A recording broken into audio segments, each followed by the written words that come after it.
The PlayStation is home to a serious amount of memorable fighting titles. Many of them range from fast-paced arcade classics with all-out frantic combat moves and gameplay. And while during that generation, gamers had become accustomed to this style, while you had games like Virtua Fighter on the Sega Saturn, the arcades, and then later with Tekken on the PlayStation, took things into a new perspective with the 3D realm, but it still managed to capitalise on the iconic elements that were seen in legendary 2D fighters such as Street Fighter and Mortal Kombat, but brought it into the new era. And while the console has a serious amount of fighters that are available that all have their own unique strengths, weaknesses and quirks, but there are very few that try to be completely original or to try something new. So when Bushido Blade was released on the PlayStation in 1997 in both Japan and North America, and early in 98 in Europe, it presented a different style and take on the fighting genre that mixed up weapon play into the mix. But what Bushido Blade is more renowned for is its unique approach to fighting and weapons combat overall, and how it portrays itself, as it's not your typical game where you just go in just punching and kicking and just button bash until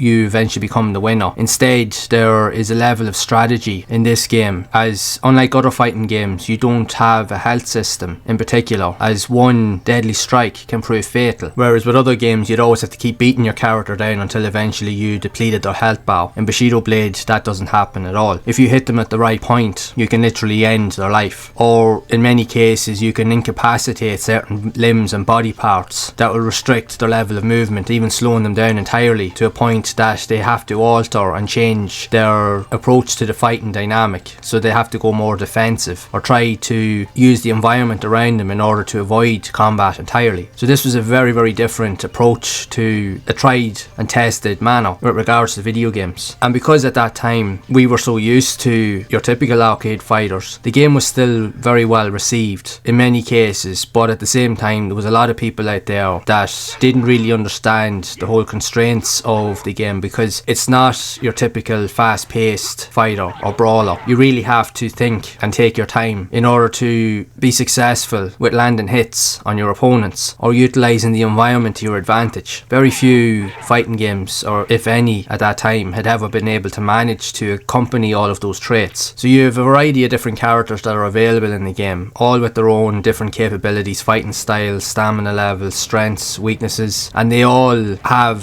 strengths regarding specific weapon types that you use, because you have samurais, you have ninjas, you have fighters that can utilise heavy weapons such as mallets. So there's a difference in terms of how you can focus your attacks. Many instances require you to get into close range to make any hits, or in other cases you can use weapons that have a bit more long range to them. So you can change out different characters and weapons at any time to literally tweak your fighting style. And as a result, because of these elements, it results in one-hit kills, which is a dynamic that was never seen before in a fighting game up until that point. Yes, you had the likes of fatalities and stuff when we look at Mortal Kombat, but that was more over the top, whereas Bushido Blade is more reflective of an actual period in time, which would have been set more or less in the Japan feudal era. And you can see that with the likes of the graphics and the representation in the environments, as it's very reminiscent of those elements. The game proved to be very popular in Japan, and as a result was the 25th best-selling game in 1997, and the game was also rebranded or reprinted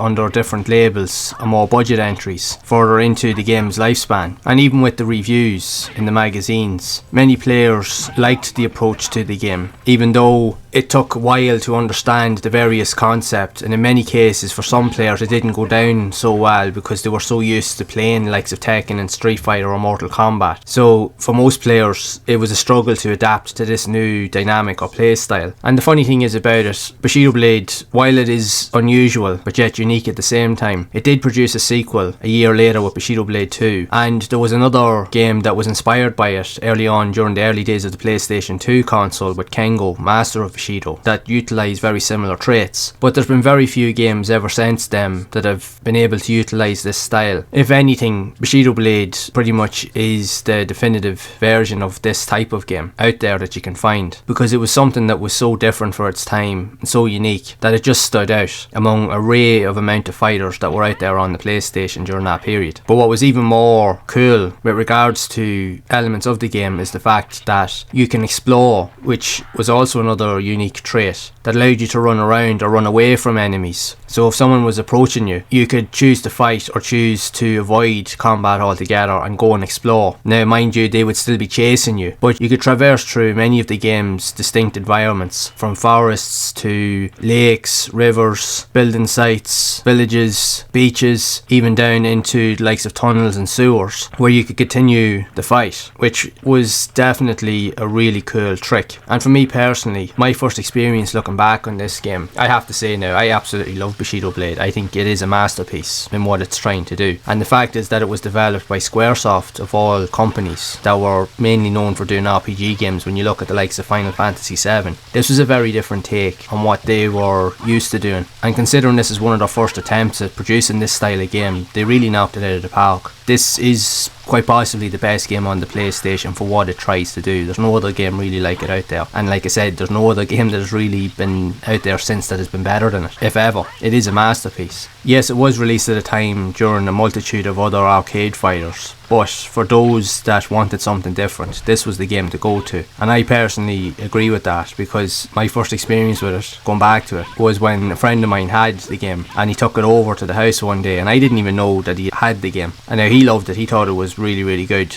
and I got into it. Now mind you, I died an awful lot at the start, because your first intention, like any other fighting game, is always to go in and just button bash thinking that you're going to win, but then you quickly realise, oh, this is very different, because the movement style doesn't move the same way or isn't as fluent as a typical fighting game. You really have to watch and mind your surroundings. You always have to be careful of your surroundings in this game. Make no ifs or buts or mistakes about that, because one wrong move will get you killed, or it can go the other way, it can go in your favour. But I just love playing it. I just thought it was very cool. Even graphics, now it's not the best looking game on the system, but I think that the graphics are very unique to the game, and they really suit the whole style of it. It's perfect for the game. And I just love the explorative elements, as I've mentioned, being able to go to different backdrops, and for me that was one of the most fun parts, just trying to figure out where I could go, what I could do, if there was anything that I could take advantage of. It was really cool. And in some areas you'd be surrounded by fog, so you couldn't see into the distance until you got closer to it, so that also added another dynamic to the whole experience. It just is a very unique and yet one-off game that you really won't get to experience anywhere else. Yes, while it did have the sequel, I still believe that the first game in the series is pretty much the perfect game for any people out there that want to play something that is different. Because as you're fighting with enemies, not only, like say, can you run away and explore, but you can also run, you can jump, you can also climb up on different ledges and platforms in order to get away from enemies, and in many cases you will have to do that in order to get out or find hidden areas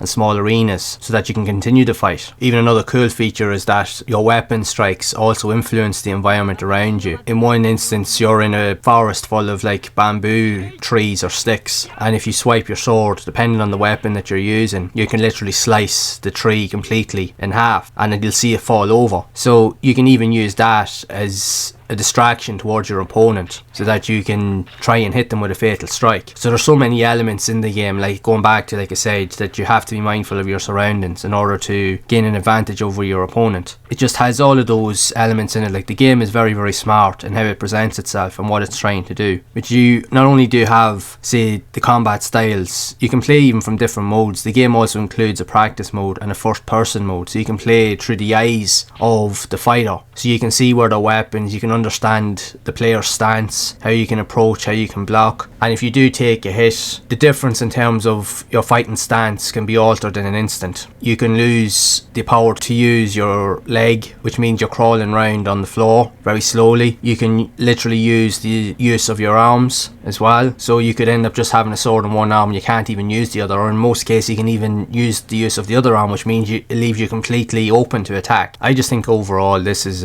one hell of a game. I just think it's definitely, for me, one of the most unique and original games that I've ever played. I still go back to play it every so often because there's just something about it that just really appeals to the player. And the fact is, I know myself that I'm not the only one. Like, I have seen other videos of other people doing videos on it on YouTube, and it definitely is a very popular game, and it's easy to see why. I just think that it will present a phenomenal experience to anyone that's willing to put time into it. Yes, like I said, it's very different to everything else that's out there, which it is. Don't expect for a second that you're going to be able to go in and just button bash to your heart's content, that won't happen here. This game is really for the methodical player, the player that's willing to use strategy and skill in order to win battles. For those that are able to do that, you will definitely be presented with probably one of the best experiences that you can have in a game on the PlayStation, in my opinion. I just think it is a fantastic game overall. And to sweeten the deal with this game is that you also have a 2-player versus mode, so you can test your skills against your friends, and there's even a link mode too that supports the PlayStation Link cable accessory. So there's definitely a lot here in this game to go back to time and again, to understand each of the characters' unique traits, special moves, abilities, but even to understand their stories, as each character's story plays out in different contexts, and you will understand more about the game's lore and history. So there's definitely enough here to keep playing, for sure. In many ways, this game is a piece of art in its own right,